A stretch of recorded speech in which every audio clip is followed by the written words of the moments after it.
Good morning. I welcome you all for the e-learning platform by the Department of Automobile Engineering of BSIT. So this is our fourth lecture on the third unit. In last three lectures, we've gone through the introduction steps in foundry, pattern making, their types, their allowances, and pattern color coding. In today's lecture, we'll start with the point molding. So first part of that is the molding tools and flask. So first question is, comes to your mind is what do you mean by molding? So the molding is basically the cavity form in the sand. म्हणजे काय तर जेव्हा pattern आपण लावतोय, pattern बसवतोय, pattern वर जेव्हा sand तुम्ही पोर करताय आणि त्यानंतर जेव्हा पॅटर्न तुम्ही रिमूव्ह करताय, तर जी कॅव्हिटी फॉर्म होते ज्यामध्ये तुम्ही मोल्टन मेटल ओतणार आहे त्या कॅव्हिटीला म्हणायचं मोल्डिंग. तर त्याचे टूल्स काय काय आहेत, तर एक व्हिडिओ आहे त्यामध्ये तुम्हाला कळून जाईल ते टूल्स काय काय आहेत. फॉर एक्झाम्पल बघा, the moulding is a process in which a cavity of desired casting is form in the mould. म्हणजे ते सँड मध्ये जी कॅव्हिटी फॉर्म होते त्याला म्हणायचं mould. Thus the empty space formed after withdrawal the pattern from the sand compaction from a mold. म्हणजे cavity तयार होते त्यालाच म्हणायचे शॉर्ट फॉर्म मध्ये मोल्ड. तर हा एक व्हिडिओ बघू आपण, त्यामध्ये तुम्हाला कन्सेप्ट क्लिअर होऊन जाईल. Tools, materials, and equipment used for casting. Sketch a typical casting materials and equipment used in sand casting. आता टूल्स आहेत, शॉवेल आहे, टॉवेल आहे, सँड आहे, त्यानंतर ह्याला फ्लास्क म्हणायचा. फ्लास्क मध्येच कोप आणि ड्रॅग येतात. त्यानंतर हा पॅटर्न झाला. Molding box or flask, box that holds the molding sand. It is open at the top and the bottom. Flask म्हणजेच काय, त्याला दुसरं नाव आहे मोल्डिंग बॉक्स. फ्लास्कला आणि ते दोन्ही साईडनं ओपन असतंय. यामध्ये तुम्ही पॅटर्न ठेवताय, सँड पोर करताय, नंतर तुम्ही पॅटर्न रिमूव्ह करताय. हे झालं फ्लास्क. आणि फ्लास्कचं डिवायडेशन दोन ह्याच्यात केलं असते, अप्पर पार्ट आणि लोअर पार्ट, कोप आणि ड्रॅग मध्ये. Pattern. It is the replica of the object. Pattern म्हणजे काय, इट इज द रिप्लिका. जे मेन पॅटर्न तुमचा असणार आहे, मेन ऑब्जेक्ट तुम्हाला आउटपुट पाहिजे त्याचा रिप्लिका. साईज मध्ये अलाउन्स आपण कमी जास्त त्याला देणार आहे. To be made by the casting process. Generally material कुठलं आपण वूड वगैरे प्रेफर करतो. Shovel. It is used for mixing the mold. Next part आहे आपला टूल आहे शॉवेल. शॉवेल म्हणजे हा पुढं मेटल पार्ट येतोय, घरामध्ये तुमचे खोरं वगैरे असते त्या टाइप मध्ये फक्त फ्लॅट येतोय. हे वुडन असेल आणि परत तुमचा दांडा झाला. तर हा रॉड आहे वुडन आणि प्लस वुडन. इव्हन मेटलचं सुद्धा आवश्यकता आहे, पण जनरली गरम वगैरे जर कुठं हिटिंगच्या एरियामध्ये जर वापरत असाल तर तुम्हाला मेटल असेल तर तुम्हाला ते गरम लागू शकते, त्यासाठी तुम्ही वुडन वगैरे वापरता. Molding sand and used for moving it from one place to the other. शॉवेलने हे सँड तुम्हाला यामध्ये पोर करायसाठी वापरायचं. Riddle tool is a screen. Riddle म्हणजे घरामधली तुम्ही चाळणी वापरली आहे घरामध्ये किचन मध्ये वापरतात. पीठ वगैरे जर तुम्हाला चाळायचं असेल, म्हणजे फॉरेन मटेरियल रिमूव्ह करायचं आहे, अनवॉन्टेड मटेरियल त्यातलं रिमूव्ह करायचं आहे, एकदम फाईन पार्टिकल तुम्हाला जर पाहिजे असतील तर त्यासाठी चाळण असते, त्या चाळणीलाच म्हणायचं riddle. It is the hand riddle. हे ऑटोमॅटिक रिडल सुद्धा असतात, तर ही Or hand riddle. sieve, used to remove small pieces of metal and foreign particles from the molding sand. Sand ती तशी सुरुवातीला जी सँड आहे ती सुरुवातीला फक्त ही मॅक्सिमम जी आहे ती अशी चाळून घेतली जाते आणि नंतर वरची तुम्हाला ती रेग्युलर घातली तरी चालेल, पण सुरुवातीला जी पॅटर्नला कॉन्टेंट मध्ये येते ती तुम्हाला ही चाळूनच घ्यायची आहे. Molding sand. Silica based sand is mixed with clay and moulding sand म्हणजे काय, it is a silica based sand. त्यामध्ये मेन असतं सिलिका आणि it is mix with the clay. हे सगळ्यात महत्वाचं लक्षात ठेवायचं मोल्डिंग सँडचं. oil to improve its cohesive strength and is used in molding. आता हे बघा, हा झाला फ्लास्क झाला, त्यामध्ये मग अशी पॅटर्न ठेवला, त्यामध्ये हे मोल्डिंग सँड पोर केली. Rammer. Rammer tool is used to compress the molding sand in the हा रॅमर म्हणजे तुमचा इन शॉर्ट हॅमर सारखाच आहे. तो काय करतोय, ही जी सँड तुम्ही पोर केलेली आहे त्याला कॉम्प्रेस करायचे, हॅमर करून ती कॉम्प्रेस करायचे, जेणेकरून ती एकदम घट्ट एकमेकांना चिकटून बसेल. सगळी सँड जी आहे ती एकमेकांना व्यवस्थित चिकटून बसेल. म्हणजे हा जर फ्लास्क जरी उचलला तरी ती सँड पडता कामा नये, त्यासाठी हे रॅमरने त्याला हॅमरिंग केलं जातं. The flask by ramming. Strike off bar. It is used to strike off the extra sand from the top of the flask. Strike off bar हा पूर्ण हॉरिझॉन्टल असतो, प्रॉपर त्याला सरफेस फिनिश असतं. तो काय केलं जातं, आता ह्या पोर्शन आणि ह्या पोर्शनला रेश करून पूर्ण इकडं ढकलला जातो, घसरत ढकलला जातो. त्यामुळे काय होतं, ह्याच्यावर जी एक्सेस जी सँड असणार आहे ती रिमूव्ह होते. एक्सेस सँड रिमूव्ह करण्यासाठी हे स्ट्राईक ऑफ बार वापरतात.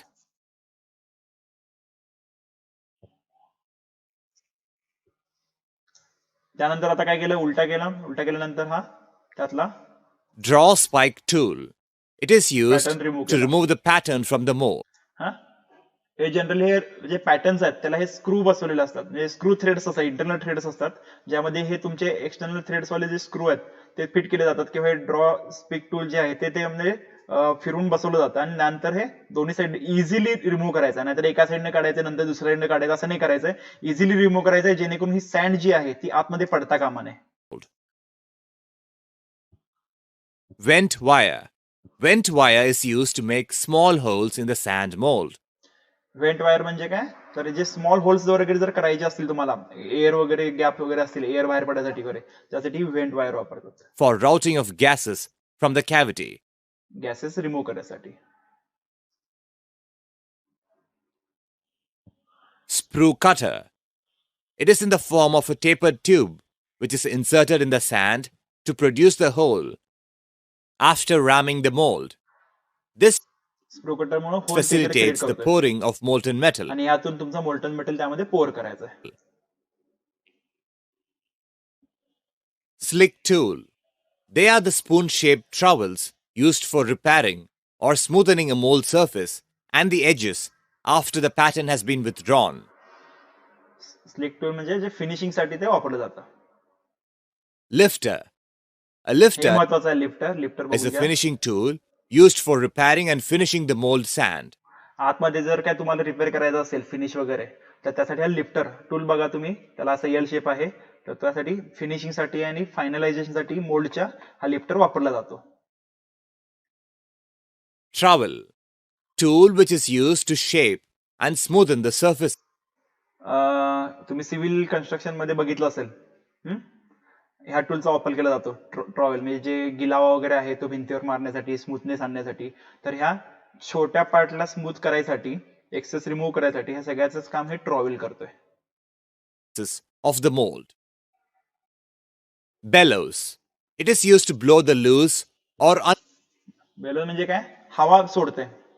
काही ठिकाणी कॉम्प्रेस एअर सुद्धा वापरली जाईल, पण जास्त कॉम्प्रेस एअर चालणार नाही. का तर कारण काय, तर हे सँड जी आहे ती सुद्धा त्या कॉम्प्रेस एअरच्या प्रेशरने रिमूव्ह होऊ शकते. त्यामुळे एकदम सिम्पल बेलो आहे.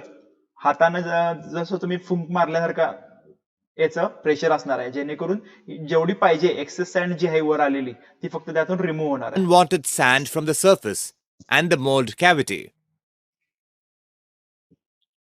Clamp. Clamp is used to hold the cope and drag box aligned and firm. Clamp तिथं लावा, ही झाली लावली ती clamp. Cope and drag. Crucible. A crucible is a pot that carries metals for melting in a furnace. Crucible म्हणजे हे ज्यामध्ये तुम्ही मोल्टन मेटल कॅरी करणार आहे. Ladle. Main function of ladle is to receive molten metal from the melting furnace. मगाशी जे होतं crucible, हा यातून मोल्टन मेटल घेतलं, लॅडल मध्ये घेतलं आणि लॅडल मधनं For यामध्ये पोर melting in केलं. a furnace. Ladle. Main function of ladle is to receive molten metal from the melting furnace and pour into the mold. इथं मोल्ड मध्ये पोर केलं जाते. हा झाला लॅडल. त्यानंतर कोप ड्रॅग रिमूव्ह केला सॉलिडिफाय झाल्यानंतर, आणि हा तुम्हाला पॅटर्न मिळाला. आणि हे एक्सेस पार्ट आहे हा तुम्ही कट करायचा. हा तुमचा मेन कास्टिंग तयार झाला. ह्याला म्हणायचं casting. So this is the nothing but the casting and process. म्हणजे काय, पहिल्यांदा काय पॅटर्न तयार केला. पॅटर्न तयार केल्यानंतर काय केलं, तो पॅटर्न ड्रॅग मध्ये ठेवला. ड्रॅग मध्ये ठेवल्यानंतर त्यामध्ये सँड टाकली. सँड केल्यानंतर ती पूर्ण हॅमरिंग करून घेतली पूर्ण. त्यानंतर काय केलं, तो रिमूव्ह केला पॅटर्न रिमूव्ह केल्यानंतर एक्सेस जर काय सँड असेल ते रिमूव्ह करायची. ड्रॅग घ्यायचा, ड्रॅग सुद्धा सँड भरायची, त्यावर तो कोप घ्यायचा, त्यावरती सँड भरायची आणि त्यानंतर हा ड्रॅग आणि कोप एकमेकांना अटॅच करून होल जे आहे ते होल क्रिएट केलं आणि होल मधून मोल्टन मेटल आतमध्ये पोर केलं आणि त्यानंतर जे सॉलिडिफिकेशन नंतर हे तुम्हाला कास्टिंग मिळणार आहे. Similarly, die casting. ठीक आहे. So this is our first point of today's lecture, that is the molding tools and flask. तर टूल्स काय काय बघितले आपण एकदा परत इथं पीडीएफ मध्ये बघू. हे झालं शॉवेल. शॉवेलचा यूज कशासाठी केला जातो, तर जी माती आहे ती माती तुमच्या फ्लास्क मध्ये किंवा कोप अँड ड्रॅग मध्ये घालण्यासाठी ह्या शॉवेलचा यूज केला जातो. Shovel is use to mixing and tempering the moulding sand and moving the sand from the pile to the flask मध्ये रिमूव्ह घालण्यासाठी. त्यानंतर आहे रिडलचा यूज काय, चाळण. जी तुमची तुमची सँड आहे ती चाळण्यासाठी, त्यातले unwanted particles foreign particles remove करण्यासाठी ह्या रिडलचा यूज केला जातो. त्यानंतर आहे रॅमरचा यूज कशासाठी, तर रॅमरचा यूज आहे हॅमरिंग साठी, जी प्रॉपर लेवल करायसाठी आणि जे सँड आहे ती एकमेकांना चिकटून प्रॉपर राहिली पाहिजे, त्यामुळे ते वरून प्रेशर डेव्हलप करण्यासाठी रॅमरचा यूज केला जातो. त्यानंतर ट्रॉवेल म्हणजे जसं मग सांगितलं की छोटे छोटे पार्टिकल्स आहेत किंवा छोटं फिनिशिंग तुम्हाला करायचं आहे, छोटीशी सँड घालायची आहे, जसं कन्स्ट्रक्शन मध्ये गिलाव्यासाठी वापरलं जातं ते म्हणजे हे ट्रॉवेल. स्प्रूफिन कशासाठी वापरतात, sprue is a tapered peg push through the cope to join the mould. म्हणजे ह्या पिन पुश केल्यानंतर जे होल क्रिएट करणार आहे तुम्ही, त्या होल क्रिएट करण्यासाठी हे स्प्रू पिन वापरले जाते. बेलोज म्हणजे अनवॉन्टेड वर जर सँड असेल तर ती रिमूव्ह करायसाठी ह्या बेलोज मधून एअर ब्लो त्यामध्ये केली जाते. So these are the moulding tools, म्हणजे फाउंड्रीचे टूल्स झाले.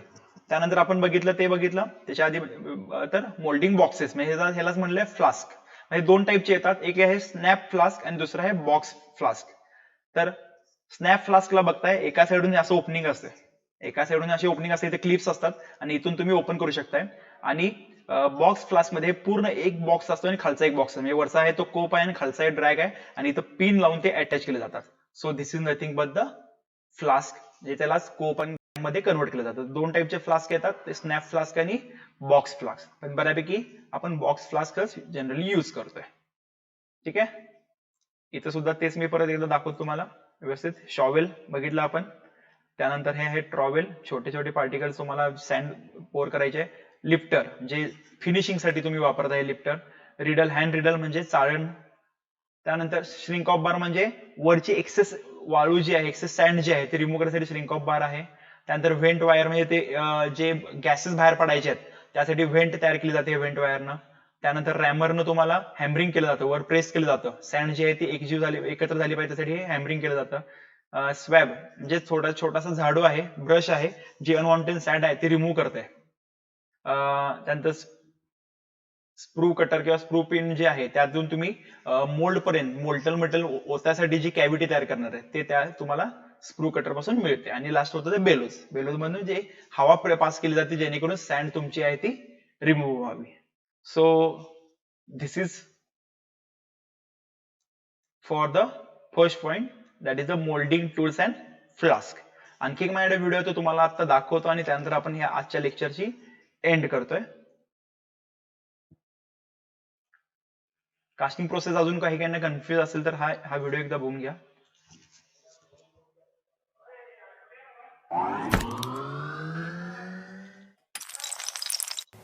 When I was cast me up a nice आता हे काय केलं याने, हा पॅटर्न आहे, पॅटर्नला ऑलरेडी त्यानं पिन्स वगैरे लावून ठेवलेले आहे. base and go ahead and make one. And that's why we metal pattern आहे, त्याला ते स्क्रूज रिमूव्ह करण्यासाठी.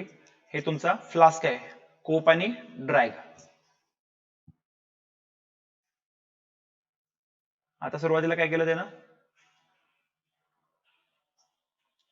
ही पावडर आहे.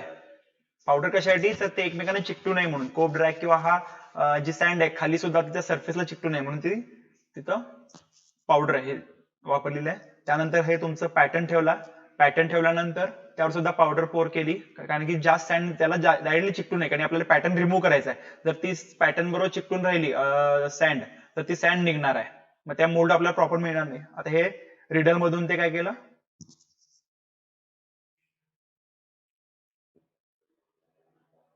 वाळू चाळून घेतली. आता उरलेली सँड त्याला व्यवस्थित मॅच झाल्यानंतर उरलेली सँड जी आहे ती डायरेक्टली पोर करतो.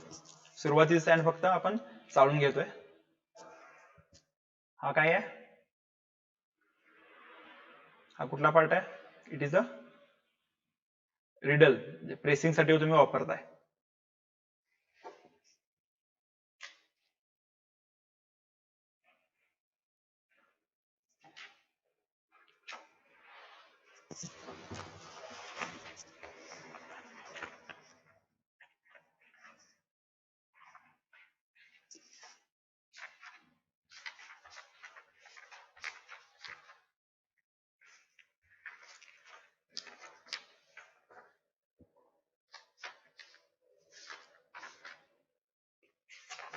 हे काय, श्रिंक ऑफ बार.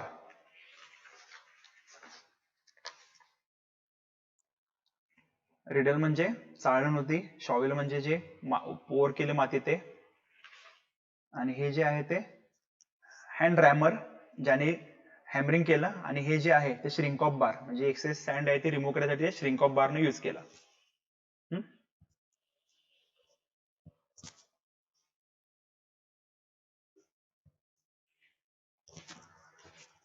बघा हा पॅटर्न प्रॉपरली त्यामध्ये बसलेला आहे. आता त्यावर तुम्ही कोप ठेवलं, जर आपल्याला ड्राय मध्ये लावून घेतला पॅटर्न, आता कोप ठेवलं, पहिला सँड पावडर टाकली, त्यानंतर पिन्स लावले, आणि पिन बरोबर हे थ्रू पिन आहे, जेणेकरून ह्यातून मोल्टन मेटल तुम्हाला पोर करायचं आहे. आणि ही पिन कशासाठी बसवलेली आहे, तर ते पॅटर्न तुम्हाला इझिली रिमूव्ह करता आलं पाहिजे. हँड रेडल, त्यानंतर हे shrink of bar. Shrink of बारने एक्सेस जी वरची सँड आहे ती रिमूव्ह केली जाते. बघा इथून तुम्हाला मोल्टन मेटल पोर करायचं आहे. हे कॅव्हिटी साठी आहे, जे ब्लो बॅक गॅसेस आहेत ते बाहेर पडण्यासाठी आहे. आता प्रॉपरली कोप वरचा रिमूव्ह करायचा आहे, जेणेकरून सँड खाली न पडता कामा नये. बघून ते प्रॉपर होल झाले. त्यांना काय केले, त्या होल पासून त्यापर्यंत कॅव्हिटी तयार केली, कशासाठी, त्यातून मोल्टन मेटल तिथपर्यंत जाणार आहे. आता हे त्या पिन मुळे तुम्हाला इझिली पॅटर्न एकदम केअरफुली काढायचा आहे, कारण ती सँड आजूबाजूची पडता कामा नये. आता ही तुमची मोल्ड तयार झाला. हे जे कॅव्हिटी तयार होते ह्याला म्हणायचं मोल्ड, आणि हा जो होता आधीचा त्याला म्हणायचं पॅटर्न. हे लक्षात ठेवायचं. आणि ह्यापासून जे आउटपुट मिळणार आहे तुम्हाला ते म्हणजे कास्टिंग. आता ते तिथून तुम्हाला मोल्टन मेटल पोर करायसाठी जे पॅसेज लागणार आहे तो क्रिएट करून घेतोय. आता हे मोल्टन मेटल तयार केलं जात आहे. वितळल्यानंतर इथं बघा हे मोल्टन मेटल त्यामध्ये पोर केलं. हे एक्स्ट्रा वेंट दिलेला होता, तो कशासाठी, हे असं एक्सेस झालेलं मोल्टन मेटल जे आहे ते बाहेर पडावं यासाठी हा वेंट दिला होता. त्यानंतर आता थोड्या वेळानंतर तो रिमूव्ह करायचा. हे झालं तुमचं आउटपुट, झालं कास्टिंग. आणि हे जे एक्सेस पार्ट आहे तो तुम्हाला नंतर रिमूव्ह करायचा, मशीनिंग मध्ये तो रिमूव्ह केला जातो. So this is the casting process. This is the basic casting process, and today's lecture we gone through the molding tools, that is the mold जे रेग्युलर टूल्स आहेत ते बघितले, प्लस फ्लास्कचे दोन टाइप्स आहेत. कुठले कुठले, एक आहे बॉक्स फ्लास्क आणि दुसरा आहे स्नॅप फ्लास्क. बॉक्स फ्लास्क जो आहे तो कसा असतोय, बॉक्स फ्लास्क जो आहे तो एका साइडून ओपन असतं क्लिप करून, आणि सॉरी टोटली ओपन असतात, दोन्ही साइडने ओपन असतात. आणि जो स्नॅप फ्लास्क आहे त्याला ह्या साइडला क्लिप्स असतात, जेणेकरून हा इकडून ओपन करता येईल. So this is it for the today's lecture. In next lecture we'll see the molding sand, their composition and types. Okay, thank you very much.